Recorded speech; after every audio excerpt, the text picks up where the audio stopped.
Good morning, good afternoon, good evening, and welcome to the Oraculo's True Divination podcast, where I bring you ancient wisdom for the modern mystic. I'm your host, Mychal A. Bryan, and joining me today, all the way from California, is Dr. Richard Tarnas. Rick, thank you so much for being here. It's my pleasure. Thanks for inviting me. You're very welcome, Rick. Rick, I'm super excited to dive into the conversation that we're going to be having today. But before we get there, for those of you who this is your first time joining us here on the Oraculo's True Divination podcast, this is a podcast where I bring you interviews from astrologers and mystics all around the world who aren't just changing their own lives through their astrological practice, but they're also contributing to this greater field of astrology that we all know and love. So if you want to continue to be a part of the magic and the momentum that we're building here on the Oraculo's True Divination podcast, give yourself a moment, go down below.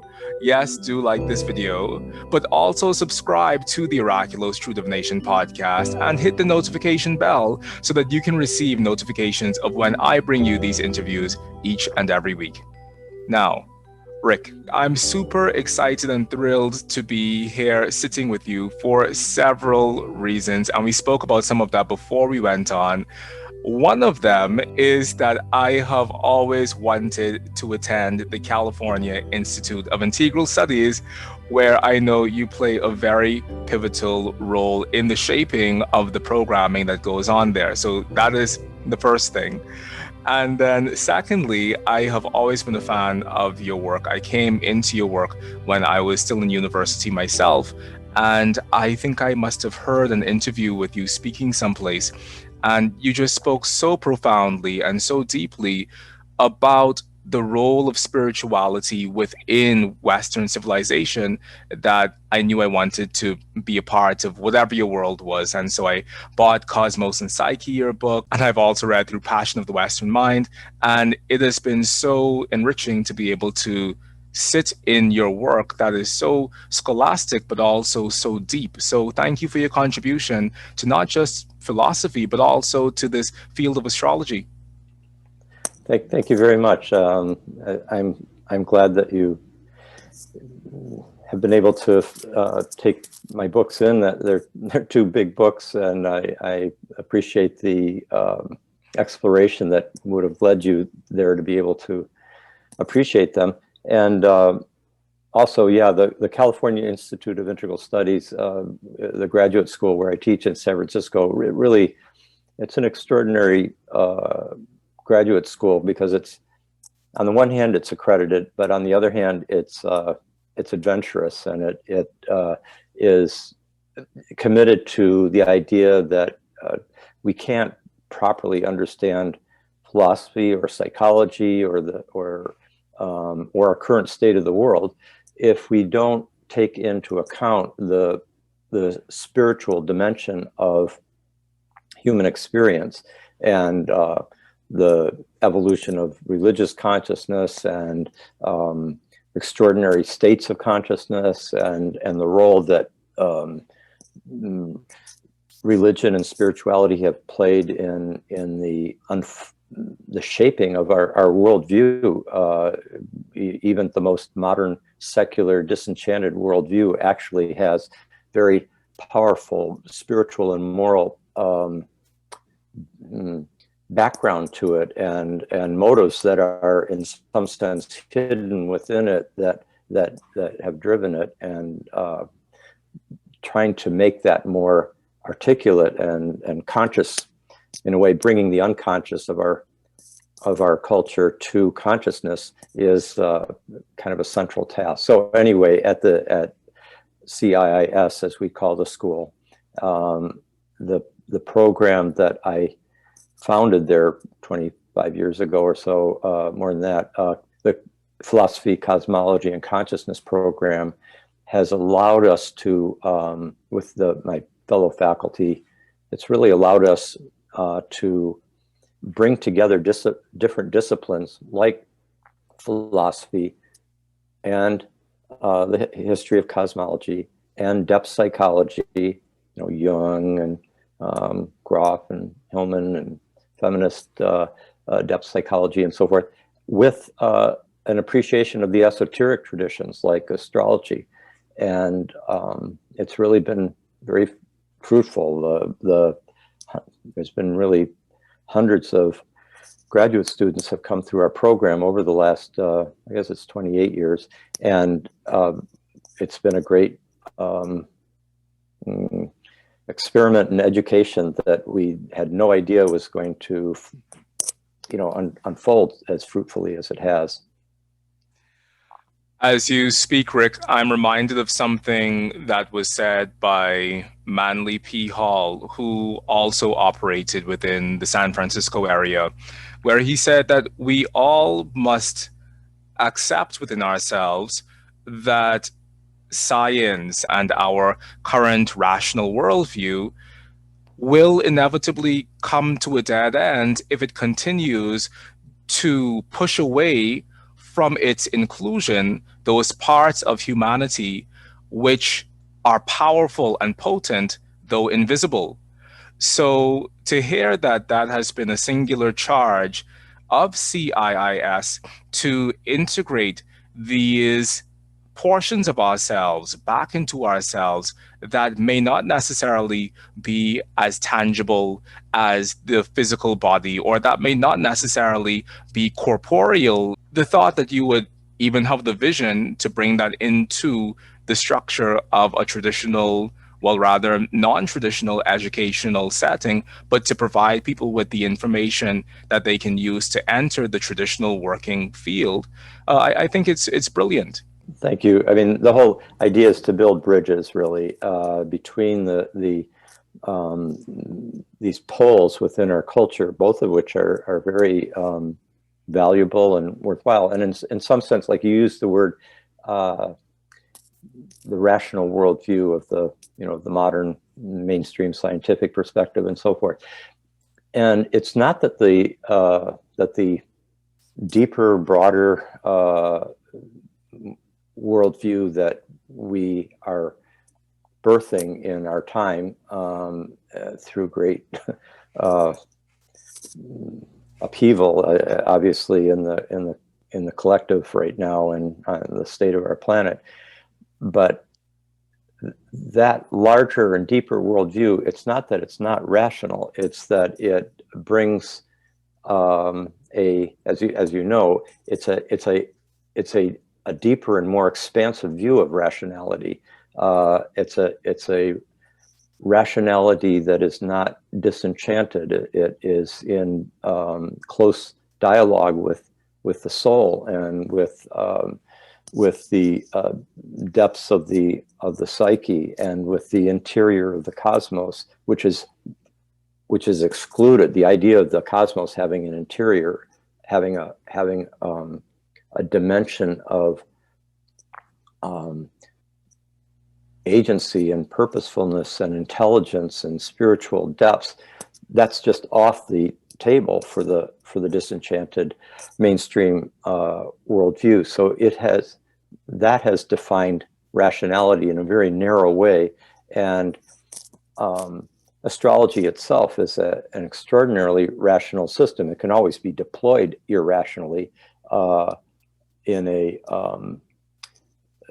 but as long as you are taking account, what we need is a kind of continuing dialogue between rigor and imagination. We need both. And if you just have the imagination, you can have fun, but you don't necessarily, it's not necessarily grounded and capable of entering into the dialogue with the larger cultural worldview. And if you just have rigor, you just get locked into procedures and a kind of flat, one-dimensional view of the world. And we really need to bring our whole depth of humanity to engaging the universe and see the art and poetry and beauty of it, and not just the mechanics or the mathematics, as profound as the mathematics are.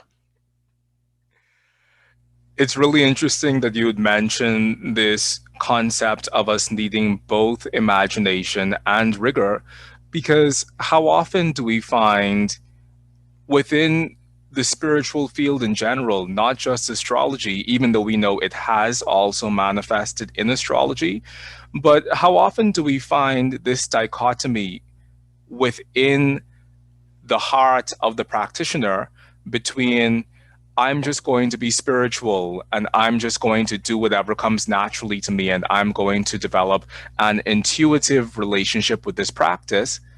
And on the other end of the spectrum, the same spiritual practitioner who says, I'm going to follow it by the book, I'm going to get every calculation right, I'm going to do all of my research, and I'm going to have it peer reviewed, and that person essentially losing something of that imaginal process within themselves for the purpose of creating a more rigorous or scientifically appropriate spiritual system. But what you're saying, which is something I believe as well, is that we need both of these things to essentially interact with each other so that we have both the groundedness as well as the profundity in order to function within the world. Yeah, that's a great characterization of the, in a sense, of two types or type, kind of ideal types. I don't mean ideal in like they're both great, but ideal in the sense that every person is a bit of a mix of the two. But you do have a kind of tendency to be, or many people have a tendency to be more of one type than the other. And you've characterized both of those very, very well. And you can see how each one of those has their their downsides.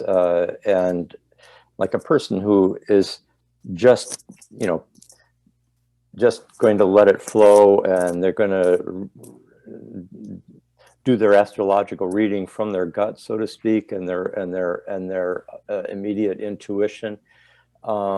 There's too much likelihood that that reading is going to be shaped by their own subjectivity. They'll be projecting their own kind of interior framing of things onto the world without an adequate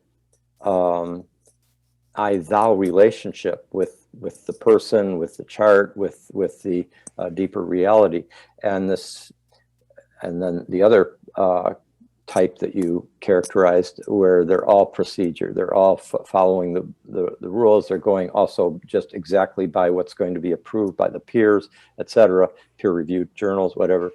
The danger of that, of course, is that you're not in touch with the living soul of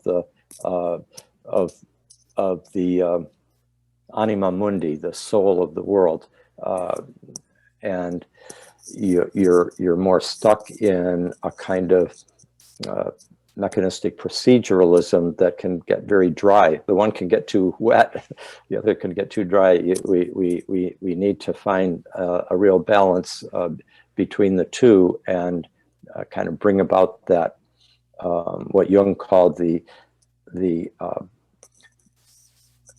conjunction of opposites, the conjunctio oppositorum, which is in a sense, becomes a sacred marriage, an integration of the two poles that brings about a higher reality than would otherwise be possible. It's interesting also that you would mention Jung and this concept of the conjunctio oppositorum, because we both know that he got that language from a study of the alchemy that had gone before.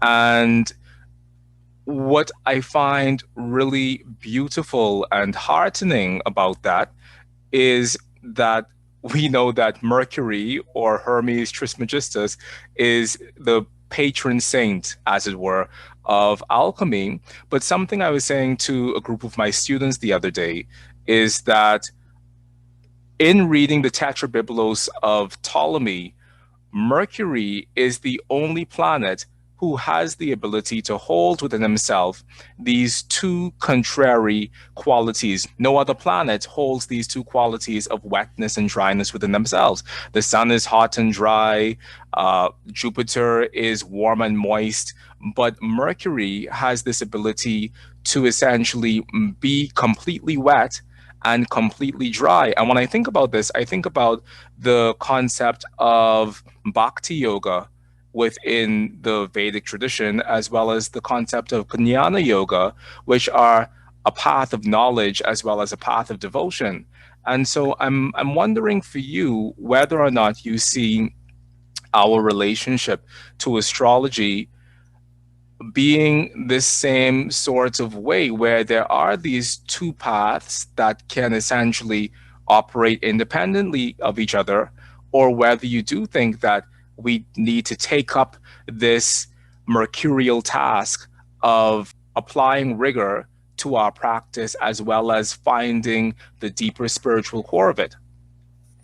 Yeah, that's good. The Mercury Hermes figure is like the archetypal, messenger of the gods, the messenger who bridges between the gods, between the realms, and that's its function. And you're calling upon the Ptolemaic vocabulary and their way of in the early, almost 2,000 years ago now, categorizing the different bodies in planetary principles in terms of wet and dry, hot and cold, those kind of fundamental qualitative vectors, helps to bring that to bear. I mean, the two types of yoga that you brought up each have their own kind of dignity and value completely in themselves, that completely, I mean, some people are cut out for a kind of devotional relationship to the divine. Other people are, in some sense, they flower best through the exploration of knowledge, not in a kind of dry procedural way, but one in which there is a warm-hearted mind, a soul-filled intellectual exploration. Rudolf Steiner called it the need for like warm thinking.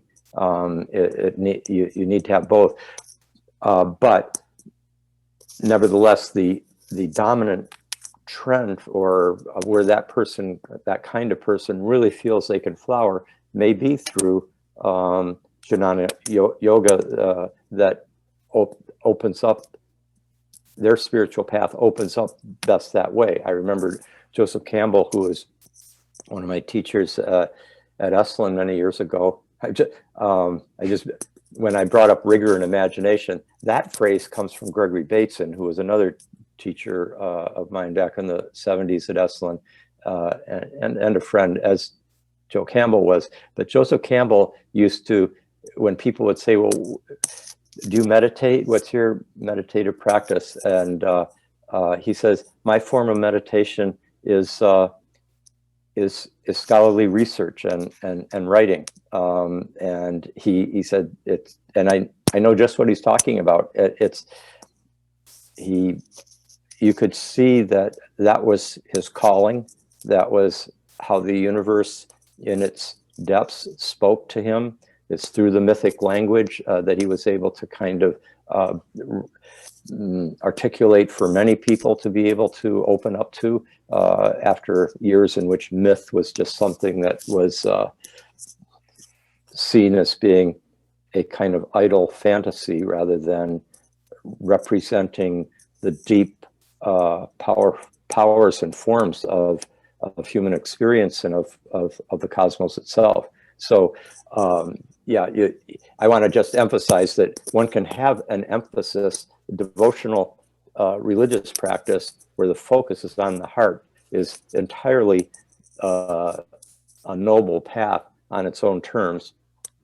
And but I just as that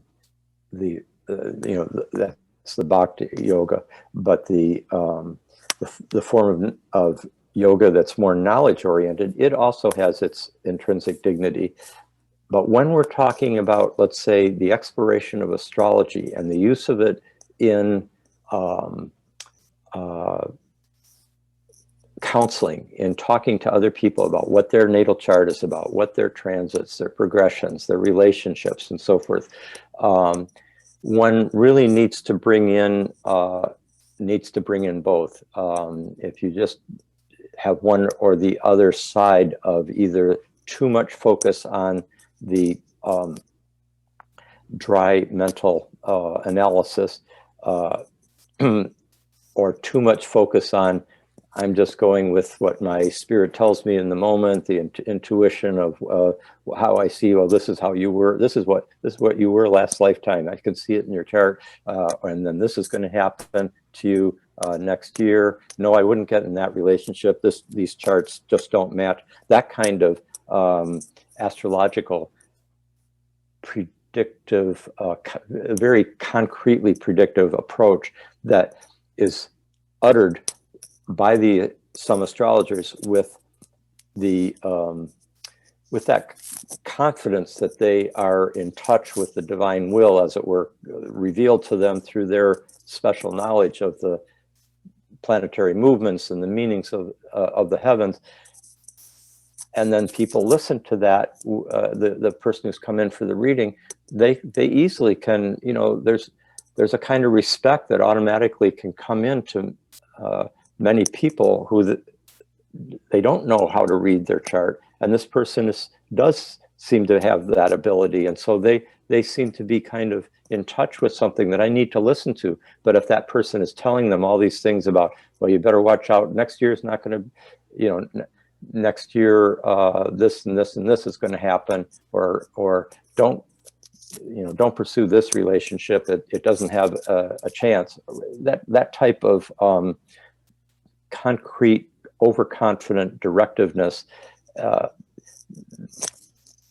based on, like, because you have this particular midpoint in the 5th house, it's just not it's not ethical, as well as I think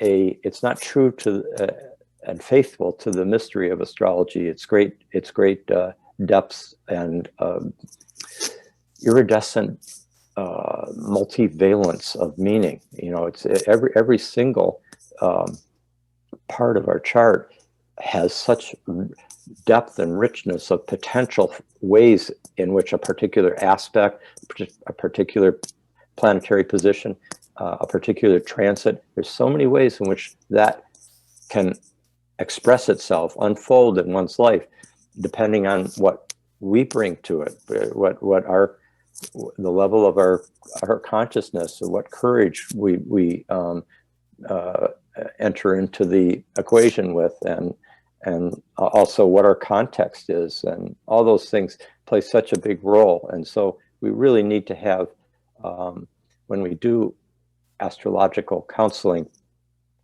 we need to, in a sense, bring our full rigor and our full depth of humanity and capacity for relationship into and care for the person, care for their future, rather than imposing our particular deluded conviction that we've got a kind of direct access to the divine will. So, Rick, based on your worldview of how astrology can function, what is your specific definition as to what the astrology of the future looks like? Well, that's an easy question. I mean, the future of astrology is being, shaped by all the people right now who are exploring it, and of course, there's been a real renaissance in your generation of interest in astrology. I think the whole generation that was born with the Uranus-Neptune conjunction really starting in the later 80s, going right through the 90s, that generation, the Uranus-Neptune conjunction can bring about much more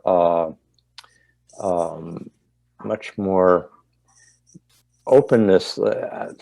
Technically, I'd call it like epistemological fluidity and openness, less armoring, less boundary, more capacity to be open to the spiritual dimension of life, for example, and it often can indicate a greater interest in and access to esoteric knowledge. So a lot of what's going to happen in the future of astrology is being shaped at this moment by a generation younger than me, that is, I think my generation particularly brought in a focus on bringing in the psychological, depth psychology, integrating Jung, transpersonal psychology, archetypal psychology,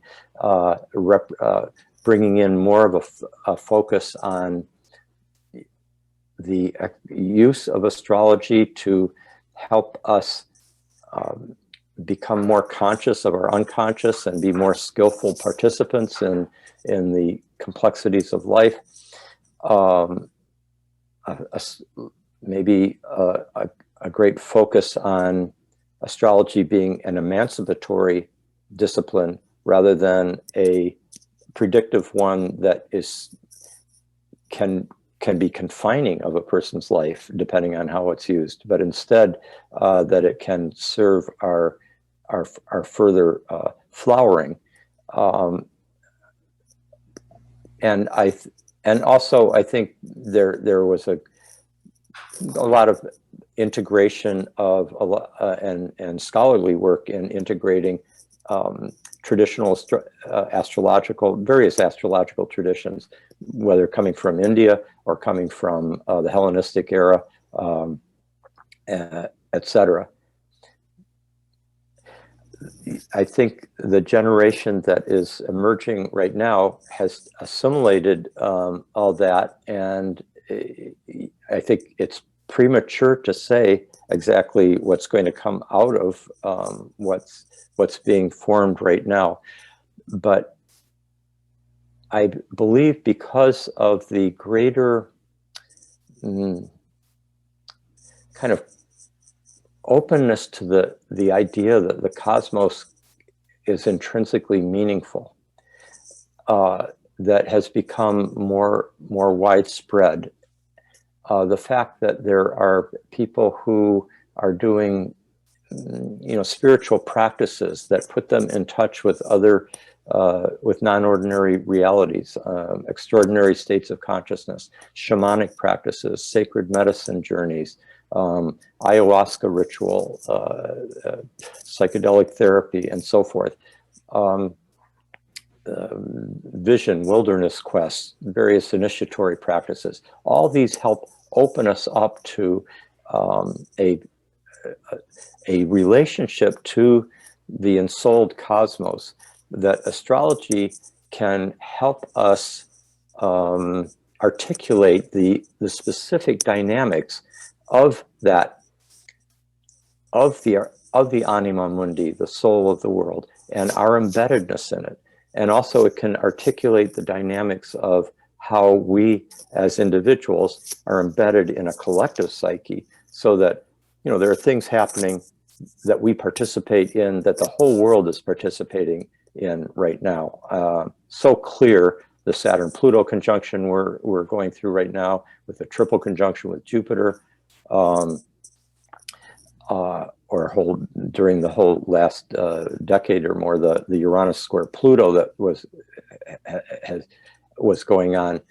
These are times when we all participate in a larger collective field that is unmistakably distinctive. We have the sense that we're all breathing the same air, so to speak, and it's a zeitgeist that we participate in. And astrology can illuminate that larger zeitgeist at the same time as it can illuminate our individual participation in it by looking at our birth chart and how the planets in the sky now, like where that triple conjunction of Saturn, Jupiter, and Pluto are falling right in our chart, and what it's transiting right now in our personal lives and chart.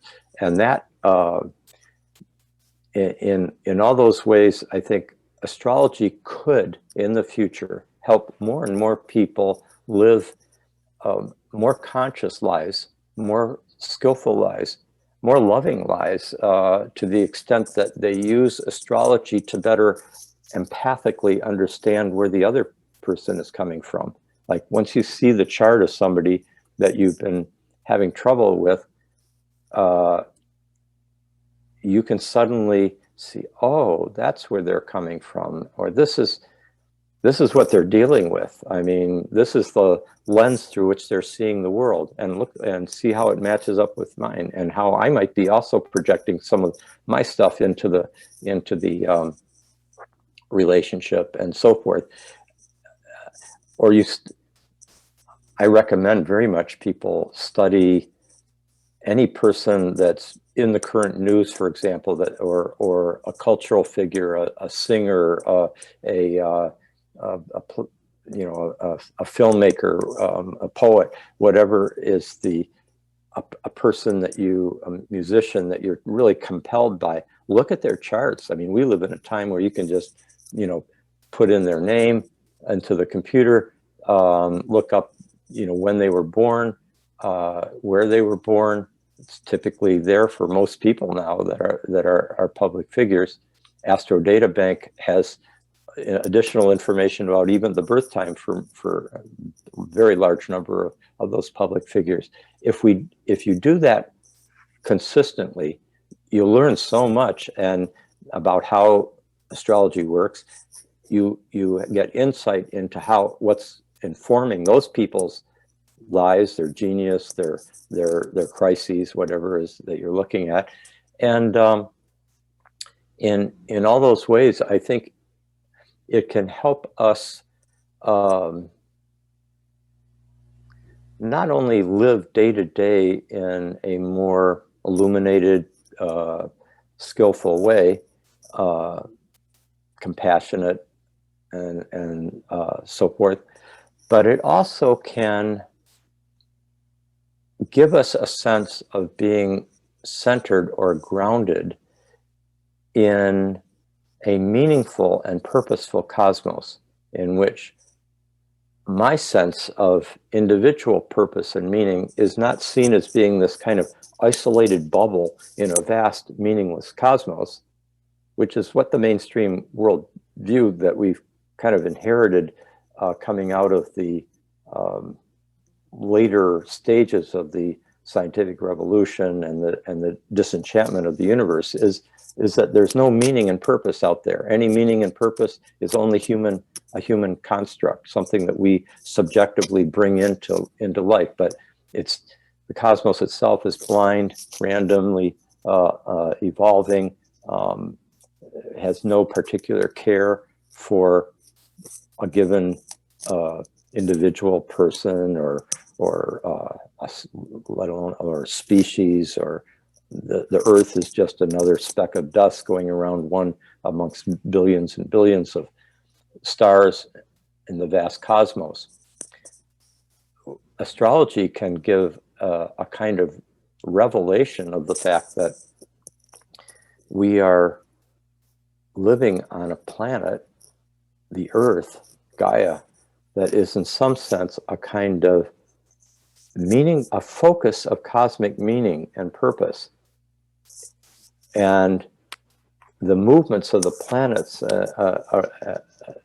and around the sun and in relationship to the Earth, and the movement and the Earth's shifting angular relationships to sun and moon and its cycles, their cycles, and then all the planets as they form their aspects in relationship to the Earth.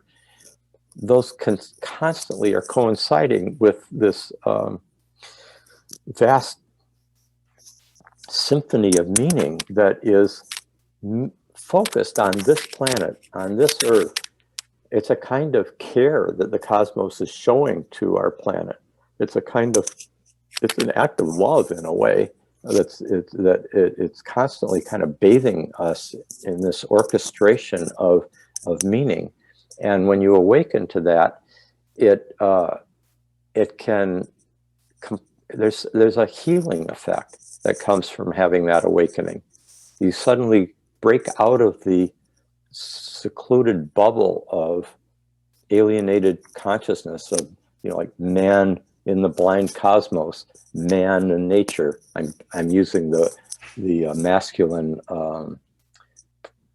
rendering of the human being purposefully, because it is in some sense a kind of patriarchal construct that of the human relationship, the human being, and the human relationship to nature, which we are nature, we are the cosmos in human form, but that tendency to be seeing ourselves as this kind of, man, isolated but brilliant and heroically taking on the hostile world and cosmos is there's something that is very alienating and ultimately disorienting about it, because it means that everything that is most precious to us has no relationship to the big picture, to the cosmos itself. And astrology kind of heals that. It opens up like, oh my God, I'm embedded in something that's much bigger and deeper than I thought, and it's informing me. It lives in me, and it, in some sense, kind of cares about me, and it cares about this earth and about every individual and every moment. So that's the kind of future of astrology that I would ideally like to see unfold. That was a long answer, Michael. I hope you don't mind. But anyway, you asked a big question. It was a great answer. It was exactly the right size based on the question. Thank you. Rick, as you spoke about the various ways in which we can interact with healing today, and as you brought up this concept of the shamanic expression of the healing process, whether that be through plant medicine or through journeying, I'm reminded of something that Terence McKenna said within his writings, which was that the redemption of the world, if it is to happen at all, must be done through magic. And by magic, he was referring to these various ways of interacting with the cosmos around us with a sense of depth and awe and wonder, essentially. So, do you feel as if our astrology is a part of this magical reclamation of the world? Or where do you feel astrology fits within this greater context of reclaiming an aspect of ourselves that has been lost through our modernity? I think astrology can be and is for many exactly what you're describing, and what Terence was, I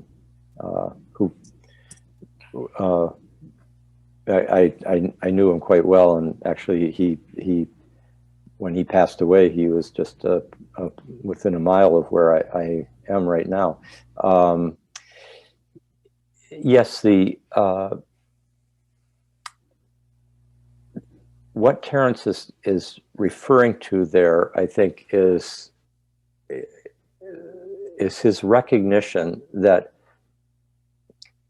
the future of the human being, he talks about redemption, and which is a very spiritual term. In some sense, even survival of the human being is at stake at this point as well. Certainly of a kind of human beings as we know them, and that it would be that this, either one of those would be dependent upon basically coming into a different relationship to the whole. And magic is a good handy term for describing overcoming that bubble, that armored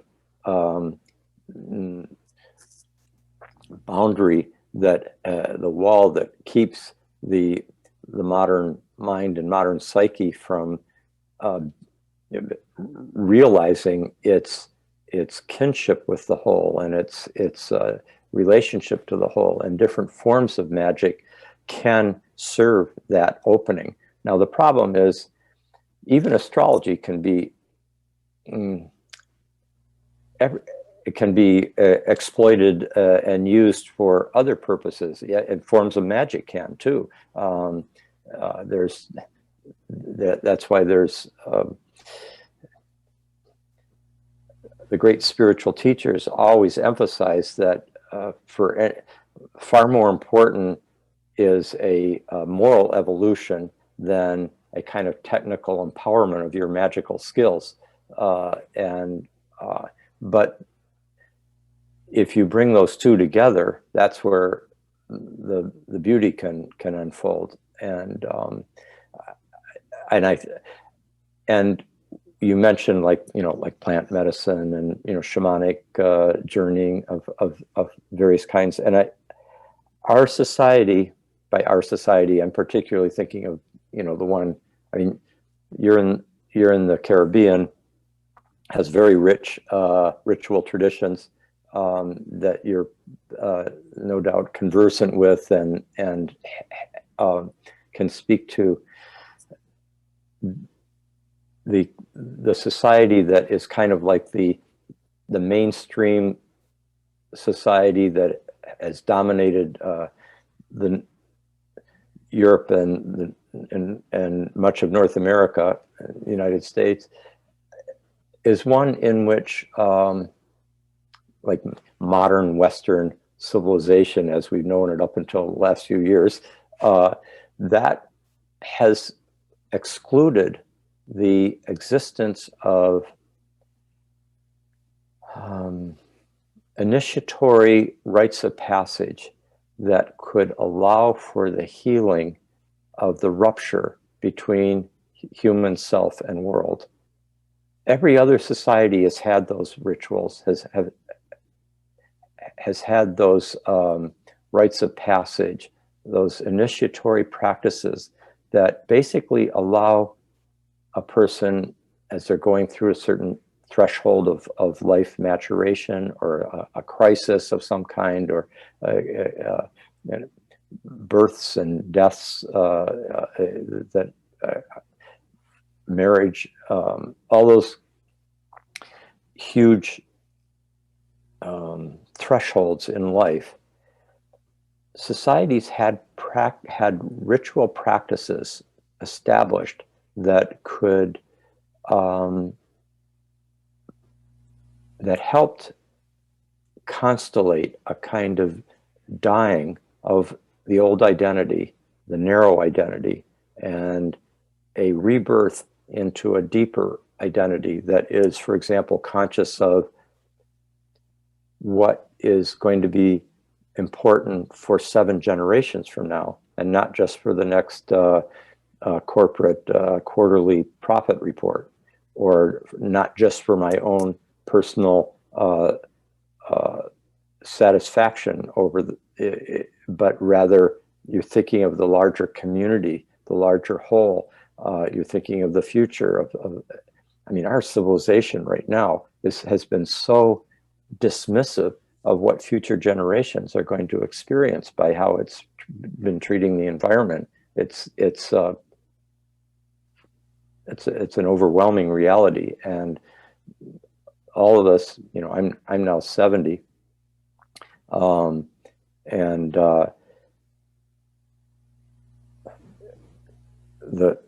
my children, my grandchildren, I've got one granddaughter at this point, and all those of their ages. I mean,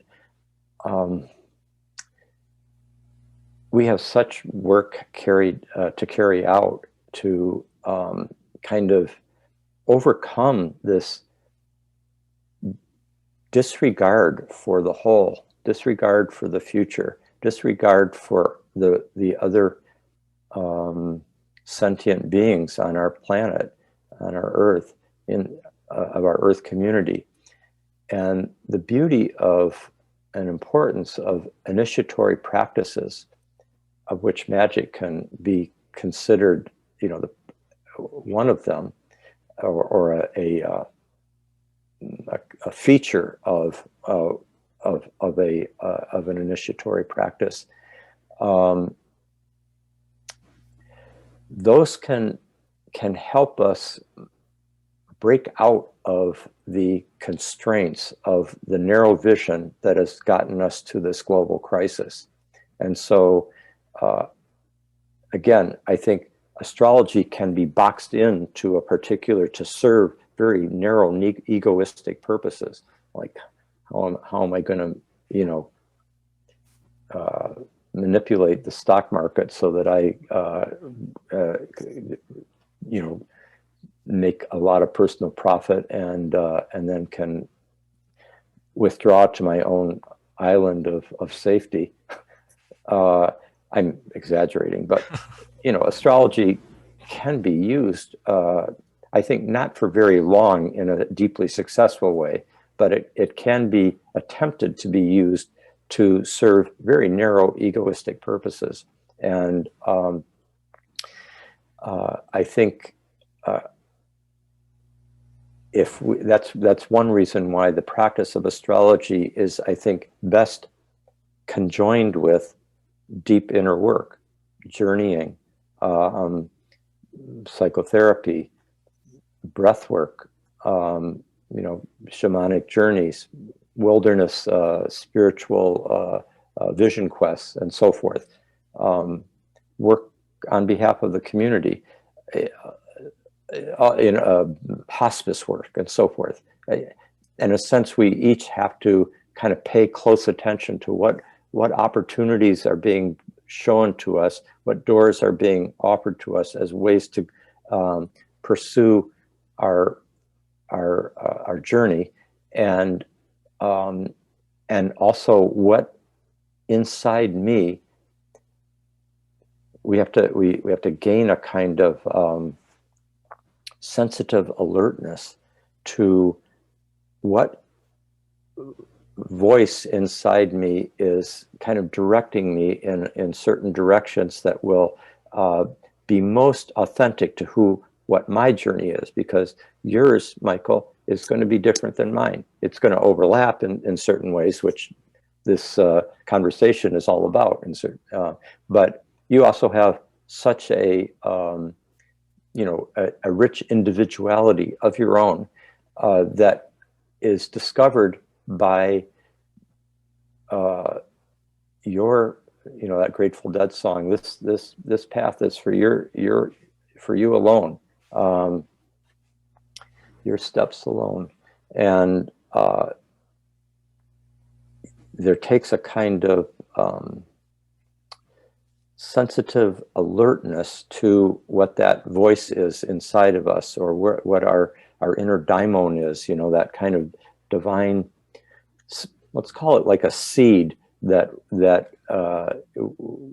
seeks to flower in a particular way that is unique to you, you the listener, of our dialogue, and that's one of the beauties of this earth and of the cosmos, is that it is fulfilled in itself through expressing itself in a highly individuated way through each of us. There isn't like a cookie cutter right way and then a wrong way. In fact, the deep way of unfolding for all of us will definitely involve some wrong turns. That's and then awakening to that and going through the transformation, which could involve remorse. It could be involve facing the shadow that we didn't want to see in ourselves or see in our actions. But that, in a sense, that's what our whole civilization is having to do right now, is to really take account of its shadow, how it's treated the rest of the earth, how whites have treated people of color, how men have treated women in patriarchal societies for millennia, and how human beings treat animals that are non-human. All these are, first there has to be a deep recognition of what of that shadow, an acknowledgement of it, and then a kind of transformation that can take place, that in which the very, that beautiful song Amazing Grace, as you no doubt know, that was written by a slave ship captain, and he meant it when he said that this amazing grace, that it could save a wretch like me. He wasn't just coming, wretch wasn't like, oh, I'm going to just prostrate myself as being, this humble sinner in a kind of ritualistic way, that is in a pro forma way. He was saying that because he really knew that he was a moral wretch to have been doing what he was doing, and he awakened to it and transformed his life. And in some sense, that is a crucial part of that's a threshold, that facing of the shadow, that then opens us up to the much bigger opportunities that can only open up once we've gone through that kind of eye of the needle of the painful, the agony in the garden, as we have in the biblical tradition, the New Testament. Rick, in you mentioning the Grateful Dead, I am remembering that there's a line in one of their songs that says that we need a miracle every day. And when I hear you speak about astrology as not just this standalone thing that we do in our ziggurats and our ivory towers as we look out into the cosmos in a form of seeking for ourselves outside of ourselves, what I hear you saying is that the miracle is really within, and that we are all partakers of this thing that Julius Evola, in his book, The Hermetic Tradition, calls subspecie interioritatis, which means that which dwelled within the heart of interiority. So we all take part in a cosmos that isn't out there, but it is deeply within each and every one of us. And when we come to that realization of this interiority of our own cosmic life, then it allows us to interact with the world in which we find ourselves in with greater integrity and greater humility and greater reverence all around. And I do think that that is essentially the miracle that we're in need of every day, this miracle of being constantly and continuously and in an eternally renewing way in awe of this life that we all share. That's beautiful, Michael. And I think you've see, that's the thing, is that astrologers themselves can get so accustomed to their ephemeris and their computer programs, and seeing the, and kind of clicking through the correlations and so forth, and they can lose the sense of awe. They can lose the recognition that what they're looking at is a miracle. This shouldn't be happening in a random, meaningless cosmos. So recognizing that is like each of these are like every correlation that we see, we recognize in our life experience being meaningfully connected to where the planets are and what our birth chart is about. Every time we discern that, that is at that moment is it's an opportunity for awe. It's like, this is a communication from the interior of the larger cosmos to the interior of our inner cosmos. And because those planets really are both out there and in here. And recognizing this as above, so below, as without, so within, recognizing this holistic integrity of the flow of life is provides that opportunity for a deep awe. It's a very good word that you used. Aristotle, actually even Socrates, seems to have said that that philosophy begins in wonder, and you could say wonder. It's got a couple of meanings. One meaning of wonder would be, I wonder how that works. Like the curiosity of that it makes us explore and to understand better. And that's an important part of wonder, an important part of philosophy, science, astrology, etc. But then there's the wonder of, wow, awe, a sense of the numinous, of the sacred, of something more than the reductionist assumptions about how life might be understood in the light of common day, as Wordsworth put it. We say light of common day. That's like when you need to have the mystery of the night and the clarity of the day constantly in a kind of interplay. It's like the solar and the lunar need to be both present and in the interplay of the sacred marriage for us to get a fuller sense of the nature of things. I love it, Rick. And I really love that you're standing in a space that allows you to inform the thinkers of tomorrow through the work that you're doing, through CIIS, but also through the books that you've written and the way in which those books really serve this timeless purpose of taking us back into the heart of our humanity, but also fundamentally taking us back into the heart of the cosmos and realizing that it's the same heart that we're referring to. And through an awareness of that heart, we can all realize our place within the cosmic scheme of things. So I think the world essentially is needing more people like you to do the work that you're doing and to do the work that you've done in order for the thinkers of tomorrow to be informed by this sense of awe, to be informed by this sense of the numinous,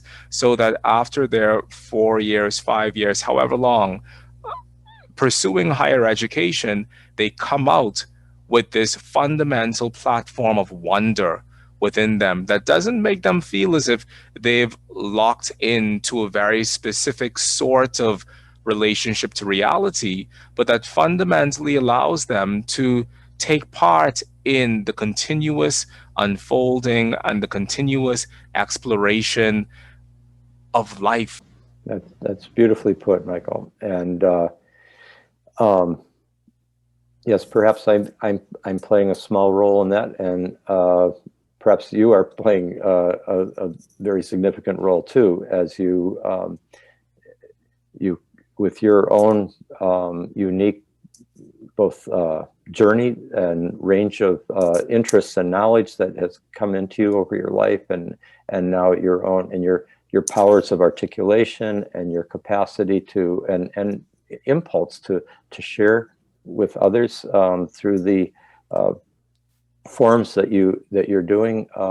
It's very it's really admirable and inspiring, Mychal. Thank you so much, Rick. Now, Rick, tell our listeners and viewers what is next for you within your own personal universe. Are you working on anything now? Can we expect another book from you?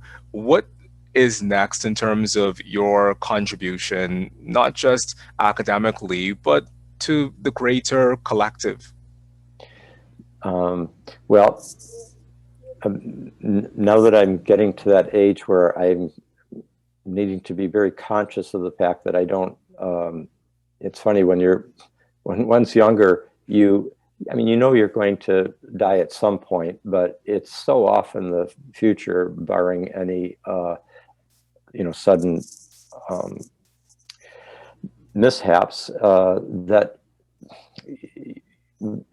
it kind of gives a less of a sense of urgency to get to get done what needs to be done. But now that I know that I can't rely on an indefinite number of years in front of me where I'm going to have the intellectual lucidity and, kind of creative stamina that's necessary to bring forth my remaining books, it's kind of concentrated my mind on like using these next few years to get those books out, which they're pretty much, mostly written in notebook form.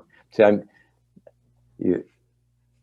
only got 2 books out there, each of which took over 10 years to write. So I seem to be one of those people who have a long gestation, and the books that are remaining in me, I've been gestating for decades, and I've been, writing in notebook form, and they're in my file folders or here on this computer and so forth. And so I'm starting to teach less frequently. I still play an active role in my philosophy, cosmology, and consciousness program, and teach each year, but not with the as many courses per year as I used to, so that it can allow me to spend a certain amount of time each day to get these books done. And some of the the first book I'm going to complete is to finish editing a Festschrift, a book of essays honoring Stanislav Grof, who is a dear teacher and friend of mine, and who will be turning 90 next year. And I want to get this book I've got great essays by many scholars all ready to go in that. Scholars like Joseph Campbell and Fritjof Capra and Houston Smith and so forth, but others more contemporary that are with us right now. So that's the first book. But then once that's done, I have a number of books, astrological books that I want to bring out, as well as books that, or a book that looks at at our moment in history and how to understand this dramatic, paradoxical, pivotal period of Earth evolution as well as human history. So that one's of major importance for me, including addressing the whole idea of, is there an arc of the moral universe? And if so, what can we say about it? What form has it taken and might it take? So that's one book that's very dear to me, but others will be on, would be like a handbook on the planetary archetypes, another one on, going into many detailed analysis of every planetary combination as it's expressed itself in major cultural figures. And I did it in a way, the big overview of cultural history in Cosmos and Psyche, but this will be more individually oriented, like, looking at the birth charts and transits of, everybody from, Martin Luther King to Jane Austen, And there's just, I've got probably more than one book that's ready to, I just have to, takes me a while to put it into polished, publishable form to my satisfaction. So I've got a little bit of time that it's going to take for each of these to be done right. Another one on the art of writing that I've given many classes over the years and lectures on the art and discipline of writing. And I'd like to put that into because that writing is a kind of spiritual path too, as well as a very important practice for certain kinds of people, because we really need the valuable ideas, new ideas that people are getting. We need those to be communicated in an effective way to bridge those gaps, that we were talking about earlier. So I have a book on that I'll have. So you can see I've got a few in the pipeline that are in the oven, as we say. Well, I'm really excited for all of them. And starting from the last one, as a young journalist still in university, I got exposed to the book On Writing Well by William Zinsser. Yeah, very good book. Yeah. It's an amazing book. And so the thought that you, someone whose writing I love and I admire so dearly, would come out with a book on the art of writing is definitely something that I'm going to look forward to, because Thank you.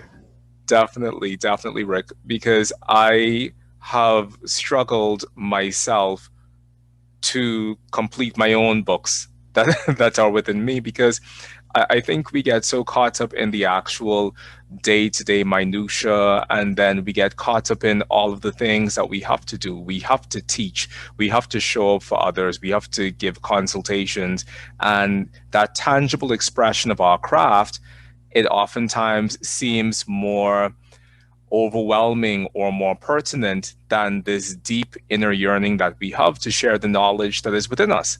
So I'm definitely going to hold a space of accountability within me for you to continue to take that time each and every day to dedicate to your writing, because I even remember in reading Cosmos and Psyche, and this is the book here for those of our listeners and viewers, well, viewers really, who want to dive into this work.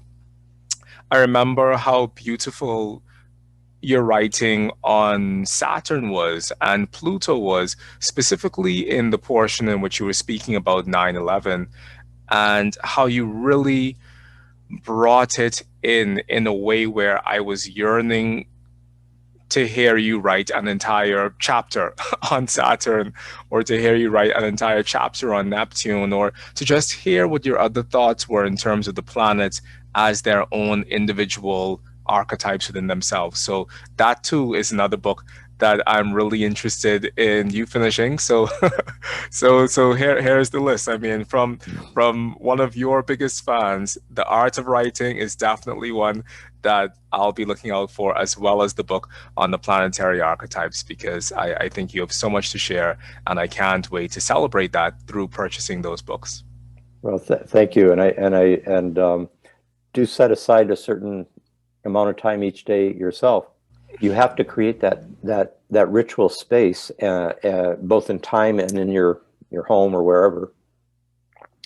That's a kind of sacred circle within which you can do your creative work, and it's very important to find ways of holding that sacred. And it might be just an hour a day, it might be 3 hours a day, but it's you need to keep close contact with the source spring of your creativity by having a daily relationship to it, and so that means kind of thinking through in advance, like, how am I going to schedule my days and weeks in advance, so that this one, at least several times per week, you really can give a particular sustained amount of time to this practice, because otherwise it's not going to happen. That's the muses need to feel that you're going to be there, and maybe I'll just mention one other helpful piece of advice that a great a novelist actually from the Bay Area named Annie Lamott. She said, always carry a pencil and paper, or pen and paper, and with you when you're on your walk or whatever, because if you don't, then God will give the ideas to somebody who does. And there's something about being able to write it down when the thought comes, clothed in the words that come right at that moment. There's often a certain creative vitality that is there at that moment that you may not be able to access, a few days later when you're thinking, what was that really good idea I had back then? So you want to be. It's a kind of fidelity to your gift that you have to practice. Well, that last piece that you said from Annie Lamont about God giving that thought to somebody else who does carry their pen and paper is similar to dream work, where as soon as you wake up in the morning, you have to write that dream down, because if you give yourself the time for your day to create a momentum around you, even if you just get out of bed and go to the restroom and think that you're going to do it when you come back, the dream disappears. So I love this thought that you brought up about tapping in to the potency of that creative wellspring in that moment, because that moment, we as astrologers know, is irreplaceable and it will never happen again. So I will take that advice, and coming out of this interview with you, I am going to take another look at my piles and piles and piles of rough draft, and I'm going to definitely dive into creating some sacred space around hewing something truly golden out of that raw material. You have a voice that no one else has in your particular way, and you have a certain fund of experience that's yours alone, and writing's not for everybody.